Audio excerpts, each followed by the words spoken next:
Mindset Athlete podcast, and I'm your host, James Roberts. I'm a two-time Paralympian and owner of James Robert Fitness, which is an online training, nutrition, and mindset coaching business. And each week on the Mindset Athlete, we like to bring you inspirational athletes, a message, or experts talking about human optimization to teach you how to change your perception of your mindset and become 1% better. And on today's show, I've got Gary Bridgeman. So welcome onto the show, Gary. Hello, James. How are you? I'm not too bad on this fine, as you put it, in between Christmas and New Year as we're recording this. So I'm as well as can be expected. In Swedish, they have a name for it. They have a name for this period between Christmas and New Year called mellandagen, the in-between days. I like that. Yeah, it's kind of that this space of nothing really much is happening, is it? Is between Christmas and New Year. It's kind of, it's like this is dead zone that we have. That some people go back to work. You might do something. I'm thinking about doing some work today. I've got a coaching call on later, but it really isn't much between now and New Year. Just kind of chilling out. And before we delve into today's episode, Gary, for the people that don't know a lot about you listening to the episode, and by chance getting to see the video content of it, mm-hmm. Can you give a brief, not summary, but a brief kind of overview of who you are and kind of what you do? Sure. So, I'm here in Belgium, in Brussels, which I think is a country that you have some connection with as well, don't you? Mm-hmm. I've been here nearly 10 years now. I've had quite an eclectic kind of life. Pretty much, I grew up in the Middle East, in the Oman when I was younger, up until the age of 9-ish. And then my father died at 9 through cancer. And that kind of just shook my world. And it's taken me the rest of my kind of 30-8 years on the planet to come to terms with that event.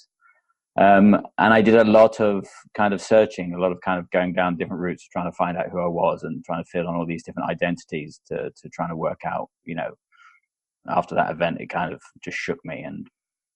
And, I did the usual thing. I just tried to live my father's life initially, I think, and I tried to become different people. I tried on different sort of identities, jobs. Kind of could never succeed I would always was successful up to a certain point in my life.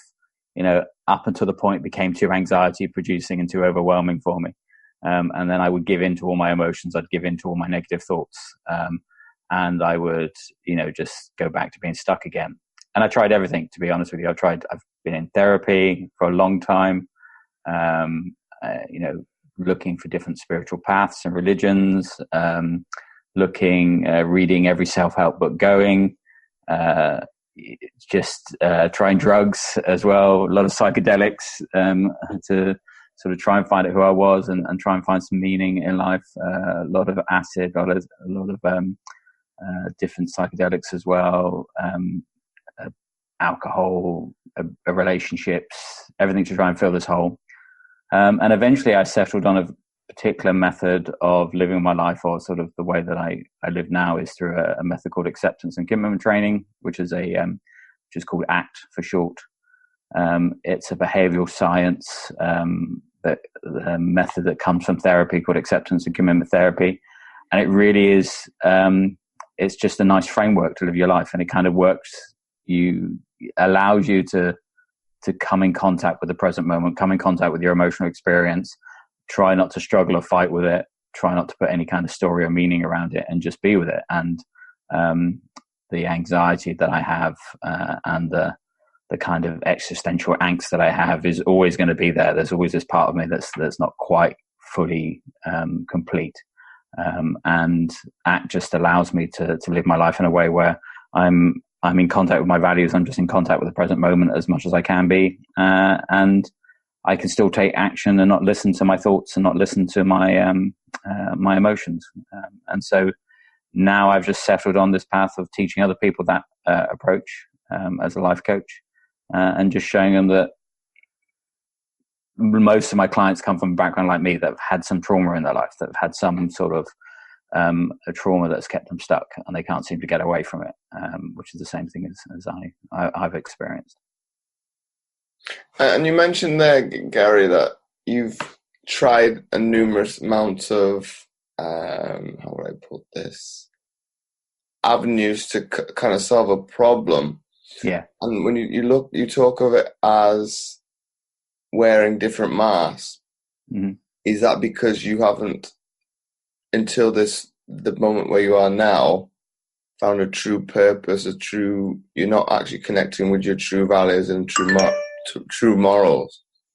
Yeah, I suppose so. I mean, I think we all kind of like put on these identities, don't we, to try and fit in with everybody else around us. So we all have these kind of false identities that we put on, and these false roles. And I kind of have an experience of doing that, of sort of going into places and trying to be somebody that I'm not, just trying to fit in. And I think there's always this underlying current in people's lives of that you're trying to be somebody different than you are now, or you're trying to step up, or you're trying to make your life about something. And for some reason, you can't sort of break through. You can't sort of find that purpose and meaning that you have. And you look for it externally. You know, I look for it externally. I look for it. Okay, it might be over here, and I'll take this, and let's see how that feels like. Or I'll go over here and I'll take that method or approach and see what that feels like. But then understanding that your purpose and meaning comes through your actions, or how you represent yourself in the world. It's like, if I want to do something, if I want to have purpose and meaning about something, then I've got to put purpose and meaning on that. That essentially the world is completely chaotic, and there is no purpose and meaning to it. It's only what I put on it that I get something, derive some purpose and meaning out of that action. The way that it's not something that comes to me. It's something that's internal to me through my actions. That, okay, if I make my life about something, if I make my life about helping people, then that provides me purpose and meaning. It's not something that comes to you. I think it's this whole thing about you have to go back to home again, don't you? You start off, and you're probably actually, when you're young, you have all this purpose and meaning, and then you sort of lose it all, and eventually you come full circle and you come back around to it again, and just realize that everything's just an internal process. There's nothing external there that can help you with it. Does that make sense? That makes sense to me, and obviously it does to the listeners. But in terms of you using ACT as the acronym now, mm-hmm. how does it differ from, say, the likes of, say, cognitive behavioral therapy and what's the other one? DPD. I can't remember what the D. DPT, dialectic behavior therapy. Yeah, well, I don't know much about. How do they differ? I think, cognitive behavioral therapy. So ACT is like the third wave of CBT, really. So they build on each other. So DBT builds on CBT at the same time. I don't know much about DBT, so I'm not really going to go into it to explain it.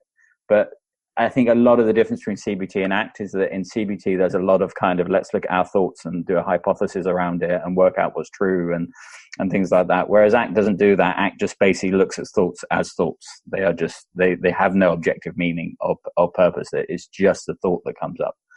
And I can choose to identify with that thought if I really, really want to. I mean, it could be a helpful thought for me. So it's like, okay, well, it might be a helpful thought that I wake up in the morning and think, I don't want to procrastinate today. I'm going to go and I want to do something. So that's a helpful thought for it. It's probably an unhelpful thought for me to wake up in the morning and go, be very nihilistic and there's no purpose, meaning in life. And I might as well just stay in bed all day and allow life to unfold. That's really not going to help me that much in terms of getting me to where I want to be. It could be completely true. I mean, we could wake up in the morning and understand that life is pretty nihilistic, and that's a pretty true thought. But again, it doesn't really help me that much. So really, I think the difference between CBT and ACT is just this acceptance that thoughts are just thoughts, and that we don't spend too much time in ACT really trying to overanalyze them, to come up with some sort of hypothesis about them. We just notice them and say, okay, is that helpful for you? Yeah. Is it really, it's a thought. It might be based on some sort of fear or belief system that you have. Is it helping you? Great. If it's helping you, then we're going to go with that thought and we're going to see where that leads. If it's not helping you, then, just understand that it's not helping you and let it go. and see whatever else comes up. What's the next thought that comes up in your mind? So we do this practice in ACT called diffusion, where we spend a lot of time trying to put a bit of distance between ourselves and our thoughts. And we do that in lots of different ways. You can do it through meditation, you can do it through writing, you can do it with the process of even just saying your thoughts out in a comical voice, just trying to get you this idea that your mind is just this thought generation machine, like your heart is a machine that beats, and your mind is just something that's just going to generate thoughts. And it's going to generate thoughts all day long, if I allow it to. So over time, you just cultivate this ability to see your mind as something separate from your sense of self, which becomes easier. Then you don't buy into your thoughts so much. It doesn't mean you don't get hooked. It doesn't mean that I don't spend like some days when I wake up and I'm in a particularly anxious state, or I'm ruminating about the past. And it doesn't mean you still don't get hooked in a thought process that you can't get out of without some sort of degree of intention to sort of break the cycle a little bit and sit with it. But it does mean that you're able to detach yourself a little bit easier from what's going on in your head. And it's very good for things, people like with OCD, it has really good outcomes for that, really good outcomes for anxiety. Just understanding that you don't have to act on anything that goes on in your head. You can choose to act a little bit differently. And in terms of, from that method you mentioned, Gary, would it be easier, or I'm not going to generalize a little bit, I'll use probably myself as the example. Yeah. I do at times overthink or overanalyze things. So would it be better to implement something more along the lines of ACT as opposed to cognitive behavior therapy, where you have to think a little bit deeper and you can overanalyze it in that way? Yeah, I mean, I think you have to use whatever works for you. Yeah. So for some people, CBT works really, really well, and it has some form. I think any talking therapy or talking approach works. Any kind of organizing structure that you resonates with you works. Yeah? But I think it's much better not to sit and overanalyze your thoughts too much, because you can get caught in that. It's you just get caught on this train, and you don't even know where that train's leaving, where it's going to go.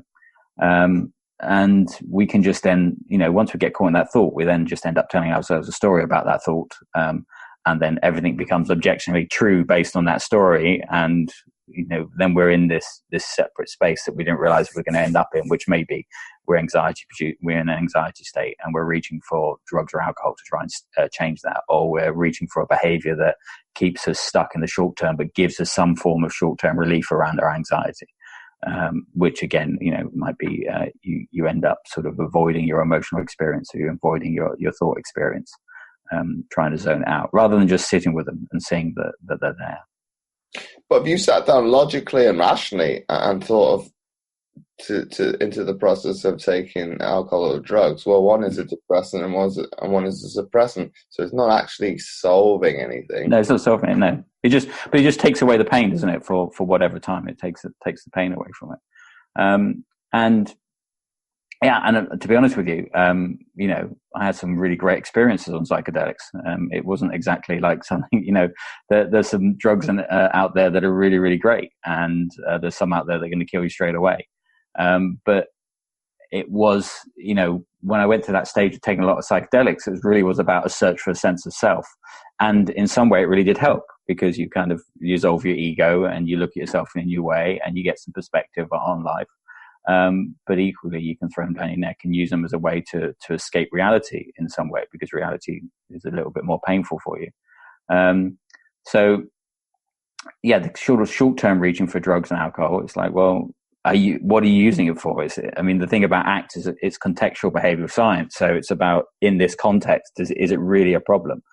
So there's a context where maybe, you go away for a weekend on a shamanic retreat and you're taking some form of ayahuasca and you find yourself, and you come back from that and you live your life and, everything's fine. Well, does it mean that one event of going to take drugs was wrong, or in that context, was it something that's right?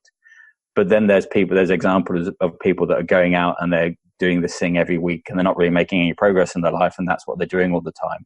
And in that context, there's something wrong with that. You're not really moving forward. So it's all really about the context you put it in. So if I'm getting up in the morning and I'm getting high all day, that's really not helping me. If it's in a completely different context, then it's something else, isn't it? And I coach a lot of people that are trying to give up alcohol, because I don't drink anymore. And, a lot of people have a kind of this relationship with it where, there's what I'm saying to people is that you don't have to give up alcohol. You can drink as much, as little as you like. It really depends on the context that you're doing it in. So if it's becoming something you do it just to numb out and avoid your feelings and not take any action, then it's obviously a problem. If you go 3 months without drinking, then you have a night on the drink. Is that really a big problem for you? Is that a massive issue? Why are you beating yourself up for it? Why are you having all these guilt feelings about it? Why are you having all these unhelpful thoughts about it? Just accept that, okay, well, maybe every 3 months I have a drink. And is that a big problem for you in the context of your life? So I think, where are we going with that? I think ACT just makes life a little bit easier in terms of you don't spend so much time kind of beating yourself up too much anymore. You just have to look at your behavior in the context that it's happening in. And is that behavior taking you away from what you want for your life to be about, or is it taking you towards what you want your life to be about? And if it's taking it away, then you've got your choice of, well, do I start a new behavior? Do I change something else? So it just really gives you this kind of sense of flexibility in your in the way that you approach life, that you're a bit more flexible in the way that you want to pick things up or drop them. And you're a little bit more self-forgiving, I think, than you probably have been in the past with yourself.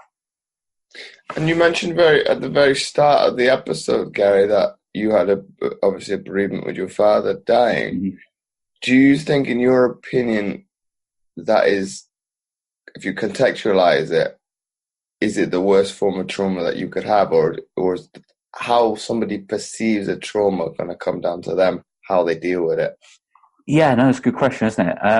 So, yeah, for me, it became a story of the way that I lived my life more than anything. So, I mean, any kind of trauma gives you a couple of things, doesn't it? It can give you a lot of positives. It gives you a lot of resilience. It gave me a lot of, it gave me a kind of a drive to find out, to live life. It kind of gave me a drive to realize that, life isn't for wasting, that everything that you have can be taken away from you in an instant. And I think at 9 years old, you're just at that key developmental stage where, the world is losing its magic at that stage, isn't it? That's the stage that we start to, sorry if there's any 9-year-olds listening, but, you start to sort of lose the belief in Santa Claus, and you start to see the world isn't magical. It's actually there's quite a lot of reality around there. So I think when that happened for me, it was kind of like, I kind of suddenly realized very quickly that life kicked me up the backside, at that age. And there was a certain amount of harsh reality to it, which then kept me locked in a lot of fear. So I looked at that event through the eyes of fear and the eyes of like, well, everything can be taken away from you. You can lose everything in an instant. So what's the point? You become very nihilistic about it, doesn't it? It's like, well, why bother doing anything? Because it can all be taken away from you. Why bother having relationships with people? Because, they're just going to leave anyway, whether or not they leave intentionally or whether they leave because they die or something happens. It's just all going to go away. And you kind of just shut yourself down and protect yourself from all of that. So it was more the story that I'd created around that event that it became an excuse for who I am and where I've gone in my life. It became an excuse for why I've never succeeded. It became an excuse for why my relationships are like they are. But I can view it a different way. I can look at it and say, well, actually, it gave me a lot of strength. It gave me a lot of resilience. It gave me the ability really just to see life in a different way than I see it now. It gave me the ability to really be aware of my mortality, which I think not a lot of people have a big awareness of that it can be completely over in an instant, and your life can change in an instant. I don't find a lot of people that have a kind of real sense of understanding of that key thing, because you don't really learn that until later on. I mean, you lose people in life, but when you lose somebody so young, it becomes something that just completely changes your worldview overnight. And it's kind of like your worst fear, isn't it, when you're a kid? Your worst fear is always you're going to lose a parent, that they're not going to be around. And then your worst fear comes true. And then you can start to think, well, okay, if my worst fear come true, that all my fears can come true. But then I think through the process of using acceptance and commitment training, I just kind of got to the stage that I can see my fears and things like that as they are. They're just their thoughts, and they don't really come true or not. They just, nobody kind of has lived the future they've imagined for themselves. We've never really kind of, you plan out this future in your head, but it never really pans out that way. What I do, my future for tomorrow won't be the same as my future for the next day or the next day after that. I'll never. So instead of doing that, the much better way is just allow it to unfold and accept that things happen, and life is a bit messy and chaotic, and I can't really do much about that. So there's a big acceptance part in ACT, and just coming to terms with the way that life is. I think more than anything. I mean, yourself, life has dealt you a hand as well, hasn't it?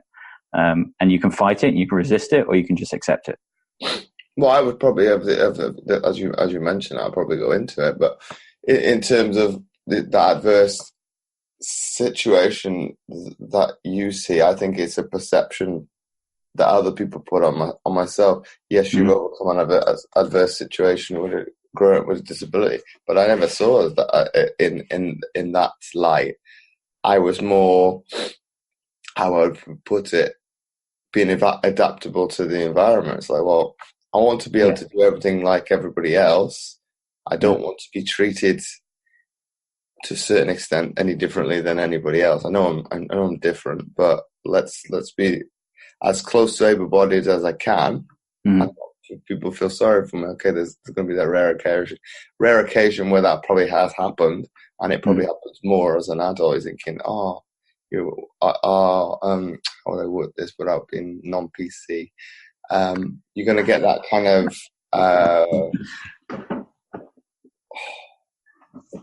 No, don't worry about being PC. To be in a certain extent, how you're going to interpret how somebody means something, be it coming from, is it empathy? Is it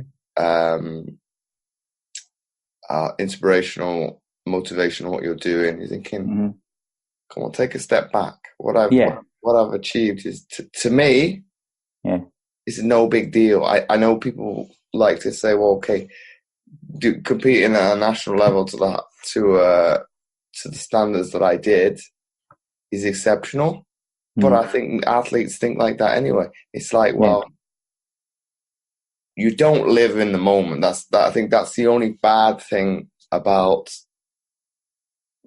most athletes. There probably are some that do. You can't live in the here and now. You've got to be in that sense of, I need to look in the future. I've got to keep moving forward. And I think that's probably from a certain extent, it's probably a good thing, because you don't dwell most of the time on stuff that went wrong. You kind of analyze it from whatever analytical form that you've got, be it visualization, the actual computer screen in front of you, and dissect what you've done right, what you've done wrong.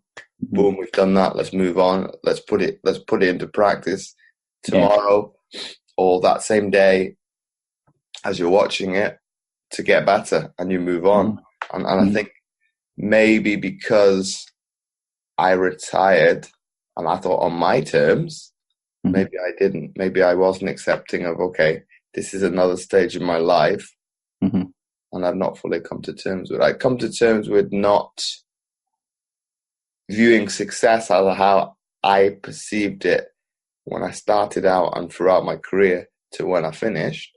That I was the relationship to that is night and day. I'm okay with that. My perception of it now is probably a better one of success. This shooting for the stars, yes, it's all well and good, but if you don't get there, you've at least, well, how would you put it? Shoot for the moon if you reach the stars, I think is a better way of looking at it, because it's a little bit more positive, and you have moved forward because, quote unquote, you've left planet Earth. So you have reached a form of success, but your perception of it is probably a little bit more probably realistic as opposed to optimistic, trying to shoot for something that's some cases is unattainable. Okay, getting a gold medal is not unattainable, but not everybody can do it. So it's like, well, okay, I wasn't able to achieve it. I'll put some scope on it. If I had, would it have changed me as an individual? Possibly. But then on the other flip side of that, if it was that easy to do, everybody would be doing it, and then there wouldn't be any point to doing it. Yeah. So it's just interesting, this idea about perception of it, because just as you were talking about it, then I was thinking about my own experience with my father. Is the same thing. It's like people devalue it in some way because everybody knows what they would rather have. Yeah, everybody's like, oh yeah, but it's much better if your father dies at 9 years old, isn't it, rather than dying when you're 46. It's like, well, actually, it doesn't really matter what age he dies at. You lose somebody that you're very close to. But it was just something that happened, and I don't think my perception of it was that it just happened. And then anything after that is my perception of this complete loss that you have, because every day, I mean, it doesn't change. I mean, my partner for Christmas bought me a little picture of the church that my father's buried at, and not bought me, but got a postcard of it, put in a frame, and I opened it, and it was hugely moving for me, and I broke down in tears as soon as I saw it.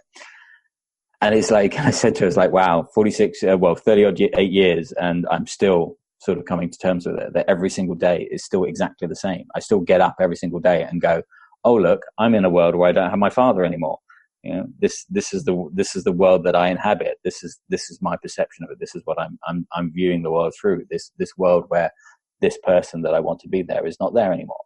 And it just doesn't go away. It's not something that's ever going to go away, and I can't get rid of it. And I spent so long trying to get rid of it that the only way I could somehow get rid of it was just to understand that it's there and that I can't do much with it. I can only, just keep operating and wake up and say, right, what am I going to make my life about today? Because I've been through those depressive stages and spent a lot of time, in therapy and depression and on antidepressants to try and sort of numb it all out, but it just didn't work. So I don't know if there's any kind of parallels with your experience, but it's just, for me, it's just that the perception is like, well, that is how life is, and I can't change that. I can only just do something different today than I did yesterday. But Gary, did it come down to this notion, and obviously I've had anxiety myself more recently, do you think that we need to have a kind of total mental shift as how we perceive anxiety, depression, stress? Yeah. Oh God, I can't think of the one you mentioned. In terms of anything that we perceive as or in a negative light, we need to kind of flip the switch and look at it. Well, anxiety is not a bad thing, especially especially if you put it into the context of from an athlete perspective.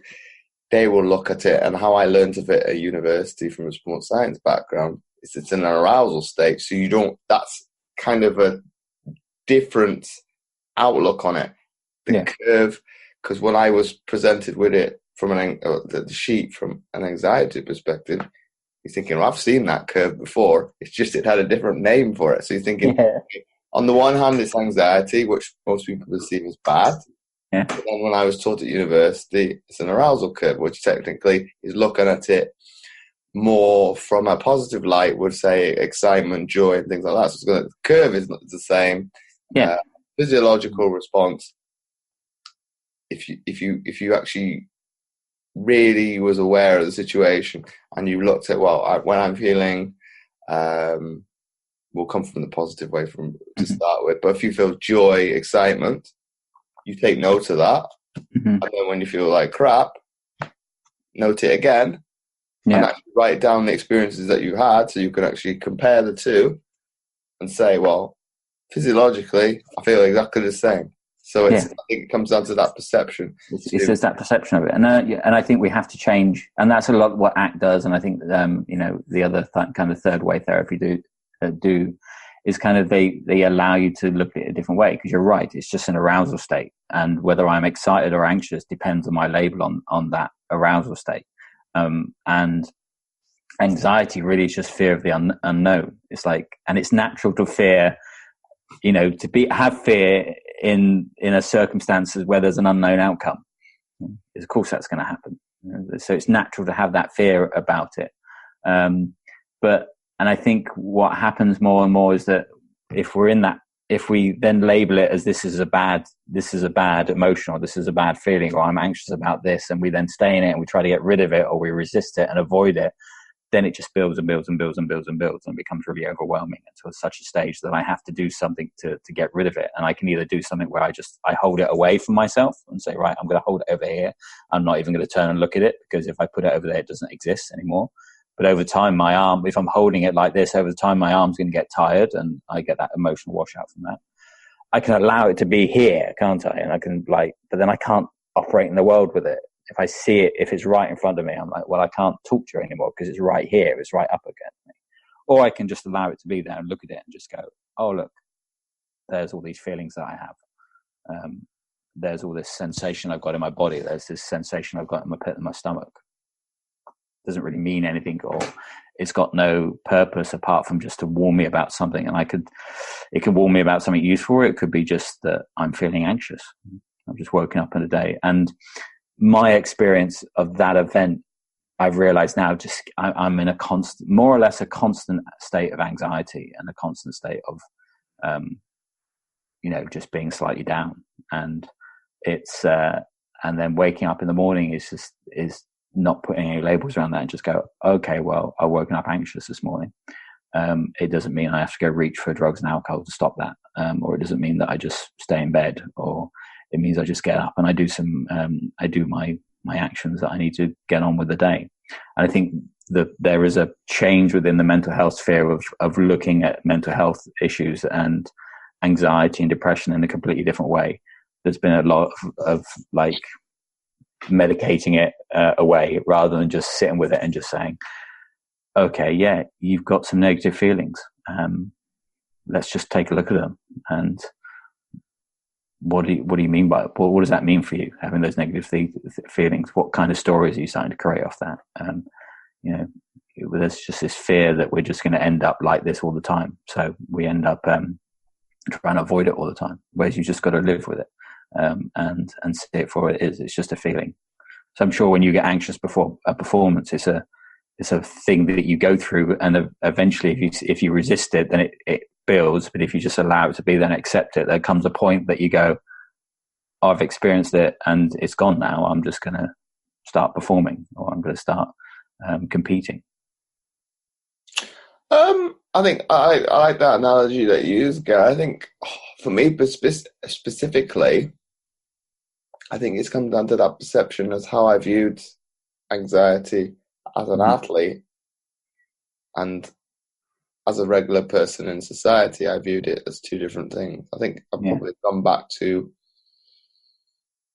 how I viewed things as an athlete, because most of that was positive in the past, whereas most people, you wouldn't want to go into the past to find a solution, whereas I'm able to do that. So I think the notion of I think as in an athletic environment, you're not going to per se push it away. You are anxious, you've got the butterflies going. And the example I'm going to use that springs to mind was I was competing on my 21st birthday, but I was so, you could say, stressed or worried about what the outcome was going to be of that rowing event that day. Wasn't able to eat very much, which is normal. Got down to the actual London Regatta Centre, where we were going to compete that day. People will say, "Oh, happy birthday." Oh yeah, it's my birthday. I've completely forgotten. You forget something as well. You could say precious and term it like that. I'm not going to be 21 ever again. And you think, because of the state that I was in mentally, I was not able to think. Well, to some extent, it's a good thing because I wasn't thinking all about me, but you're thinking, oh yeah, it's my birthday. It's just because you were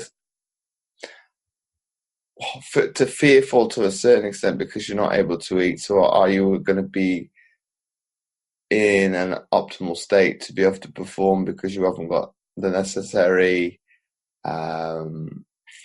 energy stores in there? That's probably where I was going. I probably wasn't delving as deep as that on that day.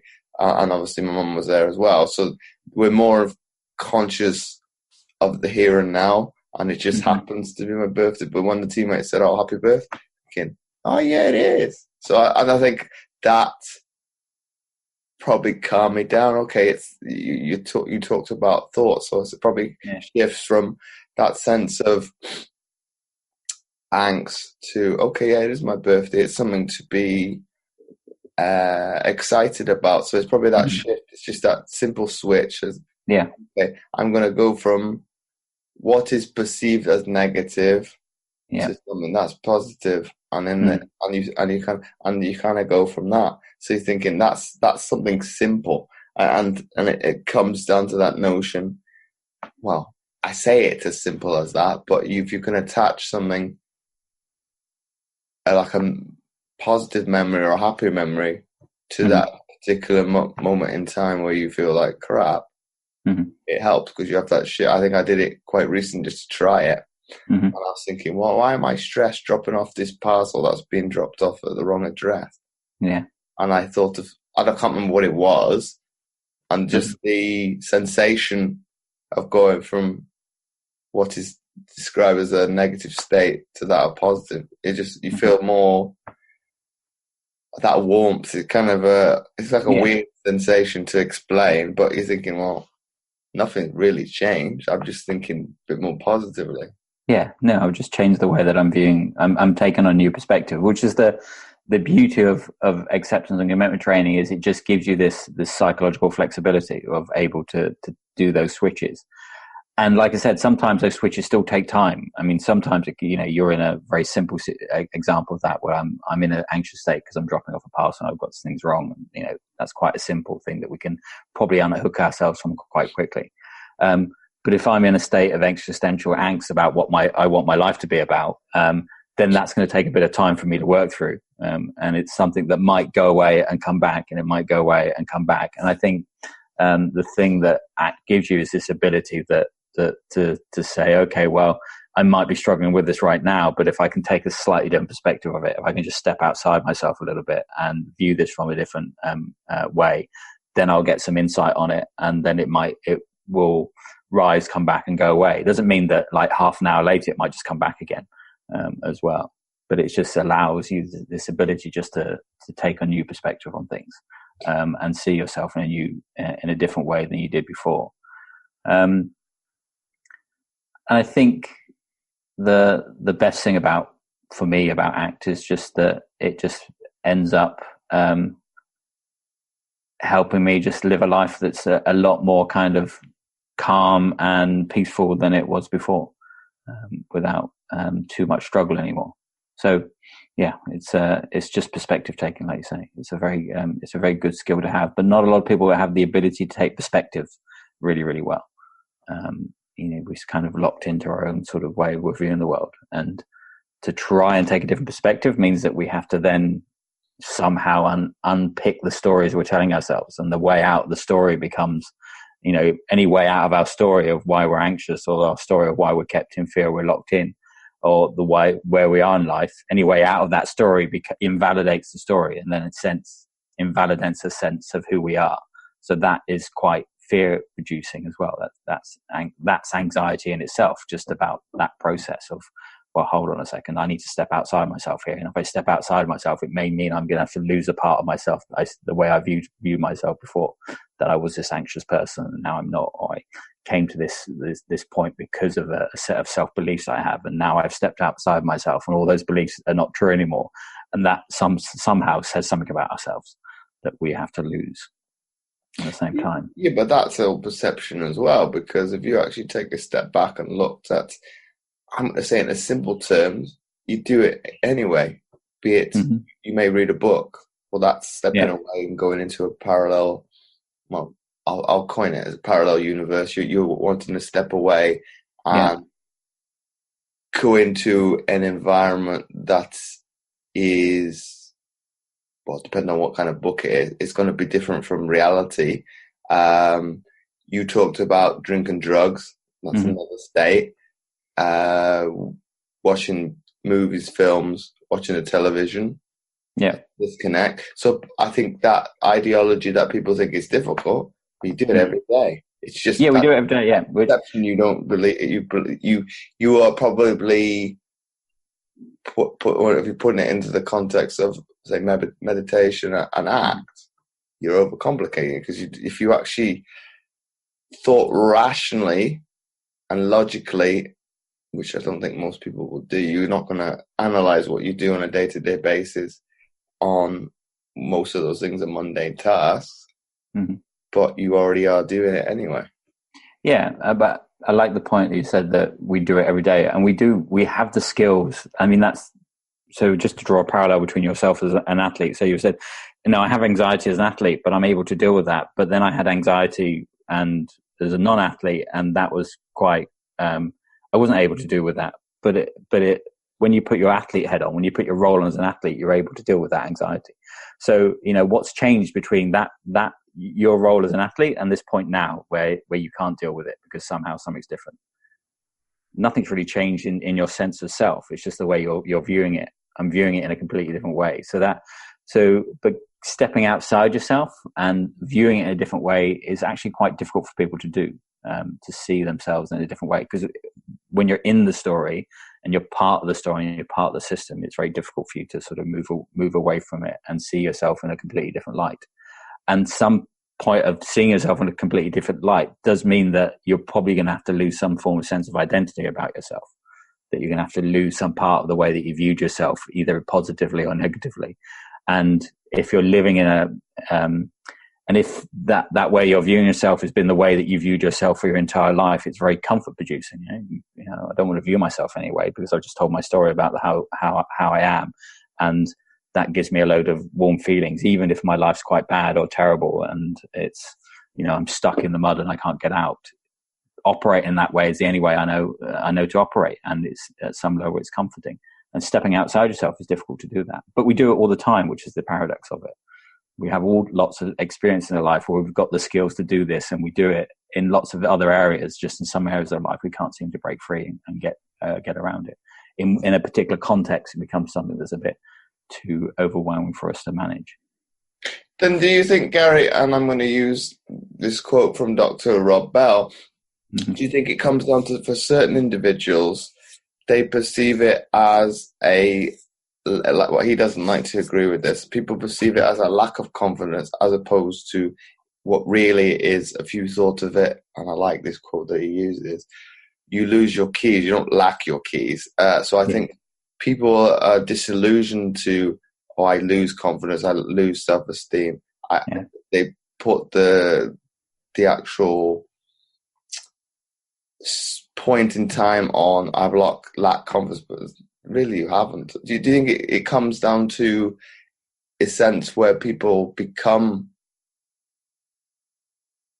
anxious and kind of overwhelmed with anxiety because they've kind of some degree lost themselves? Because, as you put it earlier on in the episode, we kind of don't look at things in a magical way. You kind of lose that inner belief, so to speak, from a childhood. Do you think that's kind of a vicious slope for some individuals because it's only inevitable that at one time or another they were going to come anxious because they've kind of left their core beliefs at a young age. Yeah, maybe. I think I'd also like the analogy of that you lose your keys, don't you? You don't lack them. And for some people, it becomes a process of that they just get locked into the anxiety that they can't get out. They can't see a way out of it. They can't see how they've got the skills to do it. And this idea that you have a lack of confidence, you don't really have a lack of confidence, because what is confidence? You can't hold it in my hand. It's not something I can have, is it? How can I lack it? It's like, I can't get more of it. I can't go out and grab it. It's confidence is just the process of doing something time and time and time again until it's such a stage that you go, oh, well, I've got that now. For me, public speaking is not I like public speaking. I've done a lot of presentations in my life, and I've done a lot of big presentations in lots of different jobs that I've done. And I don't really mind public speaking. I can get up and do it. I don't get anxious about it. I get a little bit of performance anxiety, which is normal. But even at the start, I didn't get a lot of confidence. I didn't lack any confidence about public speaking. But in some contexts, I do get really anxious about. So if I'm going to do a group training, that for me is massively anxiety producing, and because it means more to me, I think, more than anything. And I can go, and I have a lot of confidence issues about that. I have a lot of confidence issues about being a life coach. I have a lot of confidence issues about doing this job, because it's not really difficult, but it's really, you're holding somebody's life in your hands. And, I had a lot of feelings that I'm not good enough. I mean, who am I to sit here and tell you how to live your life? I mean, I don't really tell people how to live their lives, but who am I to sit here and coach you through a process to actually give you some insight and tell you how to get your life together, when for a lot of my life, I never really had it together. And really, do I have it together now sometimes? So there's a lot of sort of angst and fear about that. And it's only by doing it time and time again and getting into it that I actually realize now that, okay, this is something I can do, and it's something that I should have been doing a long time, but it's taken me a long time to get this stage that I've got the confidence to be a coach. And it's only I've got that confidence by just going, right, I've got to overcome these fears and anxieties and just go out and do it and start doing it and take action and start coaching people and see where it goes. But in some areas of life, confidence abounds, and you just go out and do it because you don't really have that perspective or viewpoint on it. That it's not really a problem for in some areas of our life. We can be really, really confident about things. So we have all the skills to do it, but we just don't apply it consistently in every single point of our life. Does that make sense? I felt a little bit rambly, but that makes sense to me. But in terms of, you mentioned that you don't feel adequate enough to be able to do your job. I don't think that's fair, because if you've had the experience of living through a traumatic experience, that's first-hand experience. So once you are able to be probably first of all accountable to yourself, that okay, I do have this problem, I need to resolve it. You kind of you put the systems in place yourself, so you're kind of the guiding light for. When I like to use that example that I said in the episode, in terms of you having to deal with the bereavement. Well, that's the worst form of fear. Yeah, you can't. I think Martin Lewis said on the BBC a couple of months ago now, in terms of when he lost his mother, it was kind of the guiding light for him to go, well, I've had this happen in my life. Mm-hmm. Everything else is nothing. It's I can kind of go full steam ahead. Yeah, I'm never going to have an adverse situation as bad as that ever. So it's kind of looking at it from, as he put it, probably it's a positive in some degree, because, well, nothing can ever hurt me as much as that can do moving forward. So I think it's a good perception of looking at something so hurtful in an optimistic way. But I think he also coined it as, well, he probably lost the sense of himself because he wasn't probably able to, and I'm not going to try and put words in his mouth, but I'm going to paraphrase a little bit, probably not be able to grieve as much as he'd like to. So he'd probably not fully come to terms with it, but made him successful because the goal and the result he wanted to attain is like, well, nothing's going to get in my way in terms of fear, people, because I've been hurt to the most extreme, losing a loved one. So bang. I think that sentiment probably echoes with me because, oh gosh, I lost my grandmother about 15, 16. And my goal was to be an elite athlete from a child, and probably lots of people listening to this episode can probably see some form of that notion in themselves. Or I want to attain high levels of sport, high levels of success within a job environment, but kind of lose their way. Whereas you think of me,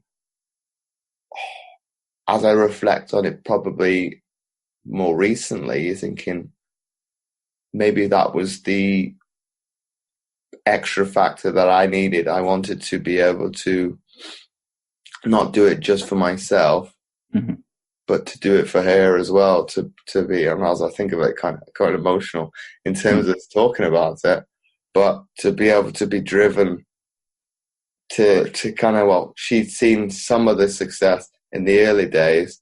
She's not going to be able to see what I achieved in later life, but you're thinking to be able to have done that, well, maybe she's looking down and has seen the successes, and you kind of be able to, well,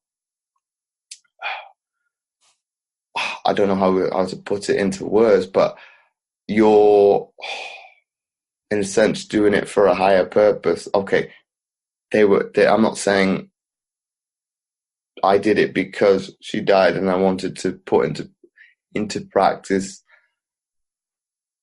And she's quite a strong woman in terms of, if you set out to do something, that's probably the old school way of thinking for that generation. They're generally going to do it no matter what, whatever the hardship. Okay, we've been dealt this hand. Okay, do it anyway. Whereas I think I was probably taught that, took the values on board, and went and did it. It's like, well, if you think I can't do it, okay, you've got another thing coming. And I think that's maybe where I've lost a little bit of myself by things have not worked out. Had a little bit of that victim mentality that the quote unquote the world owes me something because I attained success in a different light. Whereas I think when I'm actually at the stage I'm at now, thinking, well, the world don't owe me anything. Most people outside of my inner circle could care less if I fail or succeed. And I think when you actually look at it as into that sense of black and white, I think you can be a little bit more realistic. It's like, I don't care. I'm going to do it anyway. Exactly. I'm going to counter it to do it anyway. And I think with my own experience of like doing the work I do now, I got to the stage that I wanted to do this work for so long. I thought I was going to be a therapist for a long time, actually. And I believe that good coaching, the kind of coaching I do, actually comes from good therapy. And I had, but the thing about therapy or any kind of coaching process or becoming a life coach is that you really got to go away and examine yourself first before you can go do the work. You've got to really, at some level, like you said, have gone through the process of, right, hold on a second, I had a trauma, it's kept me stuck. I've got to really go look at that trauma, and I really got to go look at myself and how that has affected me, so that at some way I can guide somebody else through the process. And I think that's the scary thing about it, more than anything else, was about, hold on a second, it's not about being better than my clients, but at some level I've got to have gone through the experience myself and looked at myself. And that was the thing that I didn't have a lot of confidence about, but also just had a lot of not feeling good enough type feelings, and which is a common thing for therapists and coaches, I think, of just not feeling good enough and not feeling good enough to be able to do this work. But Gary, you mentioning that, but shouldn't you question that straight off the bat? In terms of, well, I don't think I'm good enough. But should you check yourself in terms of, well, Is that really true? Do I believe? No, do I believe it? No, and the thing is that I spend, the not feeling good enough feeling has been there for the entire era of my life. And the only way I got over that was by writing down every day, I believe in myself. I am good enough. I am good enough to be where I am. I'm good enough to do this. And you end up trying. I think a lot of my actions up until sort of now in my life, where I've tried on these other identities of trying to be somebody else, was about trying to prove to other people that I'm good enough, that I'm good enough to be who I am. But essentially, you just got to. It's not even about proving it to yourself. It's just about just waking up and realize that, actually, you are good enough. And at some level you are, and that is it. You are just good enough. You don't have to be, I can't remember which psychologist said it, but it's about being a parent, that a lot of people have a lot of angst about being a parent. Am I a good mother? Am I a good father? Actually, you're probably good enough. You don't actually have to be this stunningly, perfect person, because what does that actually mean? And I spent a lot of time just trying to gain knowledge about doing this job rather than just going out and doing it and just saying, right, I've spent all my life acquiring this knowledge about self-identity, real self-actualization. How do you overcome your fears? How do you overcome your anxiety? And it wasn't until I actually started doing it myself, and this is where confidence comes from, doesn't it? The confidence comes from, right, I'm doing this thing every day.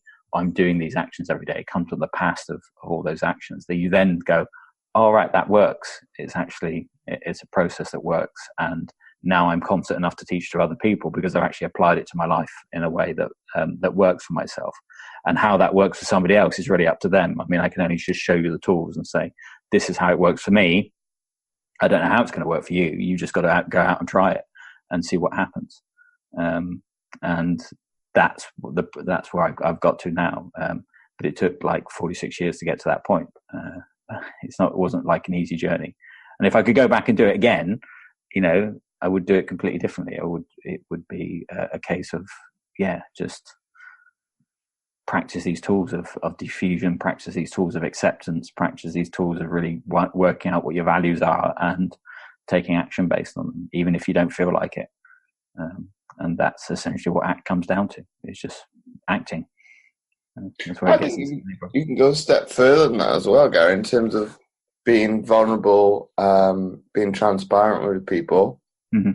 Because I think, and I definitely did it in the past, you put up this optical illusion where you put out, be it as a coach or as an individual, you're putting out stuff that you want people to perceive of you, whereas it's not always true. Or be it, I'll use the example of social media. Yeah. Most of that stuff that's put out there is like, well, that's not you. Yeah, exactly. You maybe, if we were actually honest with ourselves, it's like, well, maybe 50% of the time, 50%. Even that? It's probably not even that. So I think it's you're not showing your true self by doing that. It doesn't help anybody else. And this is where we get into this state now where we're at, where everybody and everyone is comparing themselves to, in a sense, perfection. Yeah. And it doesn't exist. Does that exist? It's, I think, I make it sound as easy as this, but if you actually took a step back and actually looked at it, it's probably that simple. It's people are wanting to get acceptance from, in a sense, random people, which social media is. Whereas, and you mentioned it, it comes back to you. It's what do you think of yourself? Yeah, what do you think of yourself? Yeah. It's okay. It's very.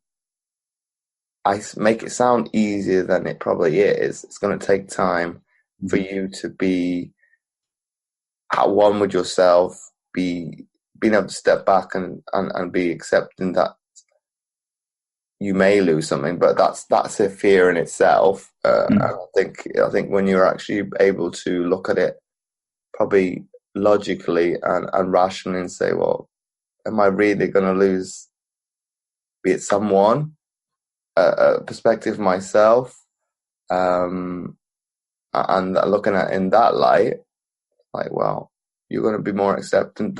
I think that's where it's come from me. Mm-hmm. I had that outward perception that I needed to help everyone around me, but that took something away from me. I wasn't actually looking after number one. I think this, from a psychological perspective, is maybe where people don't want to go. It's, that's being selfish and self-righteous, thinking, well, to a certain extent, yeah.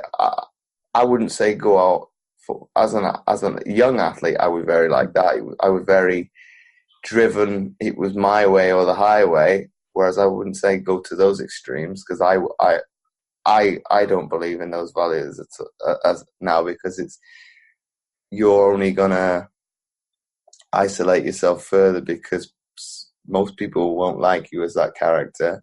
So I think it's a fine balance between the two. Yes, you need to have an empathy towards other people, but first and foremost, you need to take care of yourself. Mm-hmm. Mm-hmm. Yeah, taking care of yourself is the you can always make the selfish choice. Yeah, this is something I tell my daughter as well sometimes. I said, it's okay to make a selfish choice. It's okay to focus on yourself. It's okay to make that choice.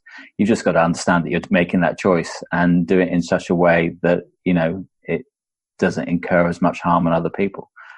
She made a selfish choice over summer, and it caused a lot of harm to me and the situation I was in. And, when I had this discussion with her about it, it's like, well, why did you do that? Why did you make that choice? That, it's okay to make that choice, but you just got to make it right at some level.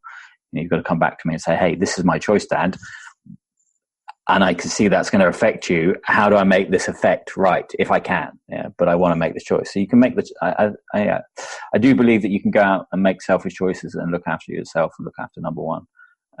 First and foremost, you've got to take care of yourself before you take care of anything else.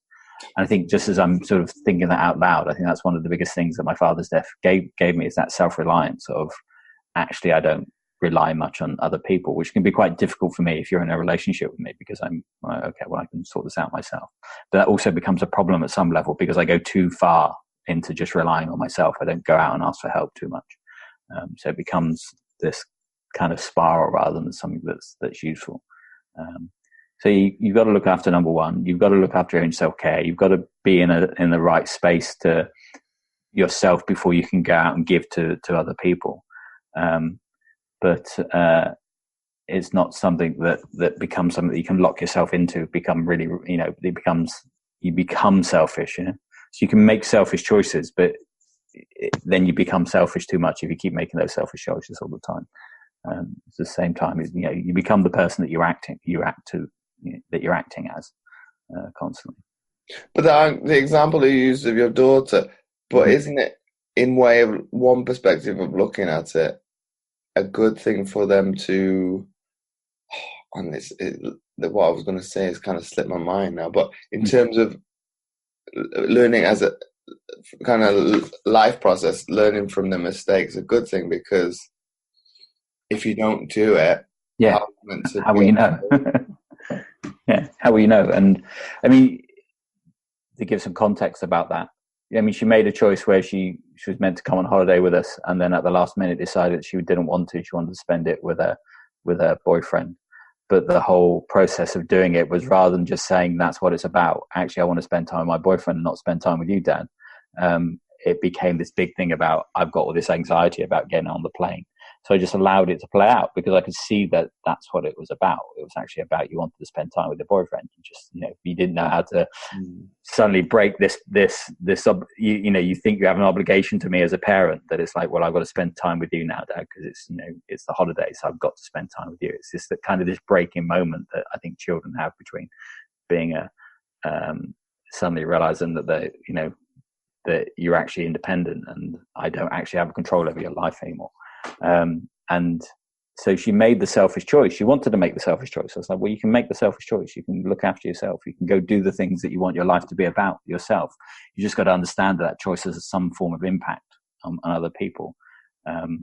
And you really don't know what that impact's going to be like. So it was a learning lesson there. She had to go out and learn how to take some action. But I think this whole sort of getting about in a roundabout way, this is the whole point of what we're talking about, is that you've got to go out and act. You've got to go out and do something. You've got to go out and take action in the world. And some of that taking action in the world may mean that you end up pissing some people off. I mean, so in your process of being an athlete, I mean, from my experience of athletes I know, they're normally highly driven, highly focused. And you just said there, you've lost part of yourself. You've probably lost relationships and you lost opportunities to be that person. There are probably people that, you maybe even lost friends along the way to be that person as well, that you lived that. You wanted to be an athlete and you lived it and you went down it and you went after it and you got it. And at some level that caused some disruption in your life, I'm sure. I would say so. That's probably where I think sport teaches you this triangle in terms of your education, mm-hmm. your sport and your social life. Well, one's got to give. Which one is going to be? So obviously most athletes, we have no choice. I think to a certain extent, some are going to try and keep that social life intact. Whereas for me, it was a no-brainer. It's like, well, I'm in full-time education and I want to get higher up in sports. So obviously the social life has got to go. But I think because I've been more introverted in that proportion of that triangle, now I'm in my later life. Well, I'm not that old, in my 30s, but in the grand scheme of things, it's more difficult to put myself out of my comfort zone when it comes to that, because I, per se, as you put it, I was on the straight and narrow in sport. Yeah. The social aspects of growing up as a teenager are on the periphery. They weren't of an importance to me. But then, as you mentioned it, well, what bearing has that had on me as an individual? I wouldn't say from a social sense, my communication skills are unchanged, but I think that interaction from an outward sense, that be it if it's not in an academic sense or a sporting environment, is alien to me, so it's more difficult. Yeah, you're in a situation with an unknown outcome, so you get anxious. And the only way you'll get over that anxiousness is by going out and putting yourself in that situation of an unknown outcome and feeling it and saying, okay, well, I felt it now. And actually it wasn't as bad as I thought it was going to be. And I'm through it. And I've learned something new about myself. I've got a new perspective, so I can go and act again. And I'll just go do that again. And I'll go put myself in a social situation again where I slightly feel that anxiety. And that's what ACT is about, is that exposure to different perspectives. And going out and actually doing things, because you're not going to live a life where you're not going to come in contact with upsetting people, or you're not going to live a life where you're going to never have unsettling thoughts or unsettling emotions or not feel confident. It is part of being a human being. So at some level, accepting that and just still going out and doing it. But it can be really, really hard to do that. It can be really hard to break that, because emotions are painful. That's why we call it emotional pain. That's why we say, well, you've hurt my feelings, because it's pain. And we don't like pain. We want to move away from it. And that's what keeps most people stuck. Then we come all the way around back to the beginning of the podcast. So my penultimate question to you, Gary, then is, if you, in your opinion, then, if you wanted to get somebody to challenge their perception or their mindset, how would they go about doing that? How would they go about challenging their mindset? I think there's this belief that you have to be in a certain state to do things. Yeah, it's like I have to have the right mindset. Oh, I can't do that. I have to have the right mindset. I hear that a lot, and I see it a lot, especially when people say I can't do something. I have to be in a certain state to get there, or I have to have achieved something, or got something to do that. I can't go be a life coach yet because I have to get these qualifications, or I can't be an athlete because I have to be this first. and it's the wrong way around. You have to just start doing the action first. And once you start doing the action, then everything else comes. So the way to sort of step out, to challenge your mindset, if you want to use mindset as a term, the way to challenge it is just to start doing the thing that you want to be in some way, even the smallest way that you can. And we might not have all the resources everybody else has, but at some level, start being that person and acting in the world as that person, and then seeing what comes up as feelings and thoughts, and allow yourself just to be open to that experience. Okay, well, I'm going to try and be this person. What happens? What comes up? Where do I get stuck with that? And I think the only way you can challenge it is just by doing it, is acting, is just go out and do something. Just make your life about something. Just pick a value, head off in that direction, and see where it takes you. Because otherwise you'll stay where you are for the rest of your life. And for me, staying where I am is not something that I find comfortable. I have to always be moving in a certain direction. And for a lot of, when you get lost, you just lose that direction. But pick a direction, whether you want to call that value. That's what we call it a lot in ACT. We talk about values. Find out what your values are. Find out what's important to you. Ask yourself the question, what do I want my life to be about? And then move in that direction and start practicing being that person. And then over time, it will catch up with you, because that's where confidence comes from. It's just that I'm just going to keep acting like this all the time. If I keep acting like this, eventually then I will get it. And my final question to you before we wrap up the episode is, if you had to summarize what we've been speaking about today into one sentence for people to take away, what would that be?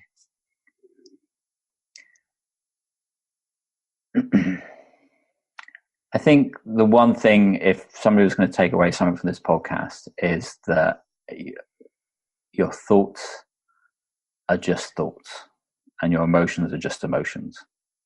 And anything you put around that, any meaning you put around that, or any stories you put around that, is the stories that you put around it. So they're not objective truth. So don't see them as objective truths. Just see them as what they are. They're just a part of our experience, and they will come and go. And you don't have to buy into them. You don't have to react to them. You can just allow them to be there. And that if you just allow them to be there and just sit with it for a little bit, it probably isn't as bad as you think it's going to be. So once again, Gary, thanks again for coming on. Thank you very much. I really enjoyed it. It was really nice talking to you. The pleasure has been all mine. If you like this episode, please do share it with your friends, and do let Gary and I know what you thought of the episode by tagging us over on Instagram at activate_your_life and at James O. Roberts 11. You can again do that on Twitter and Facebook. Do check out his website, activate-yourlife.com. And again, do check out my free content at fitamputee.co.uk/free-resources. Make sure to check those out. The links will be in the description. You can find all the show notes at mindsetgame.libsyn.com under the category Psychology. So once again, thanks for listening, and I'll catch you next week for another episode of the Mindset Athlete Podcast.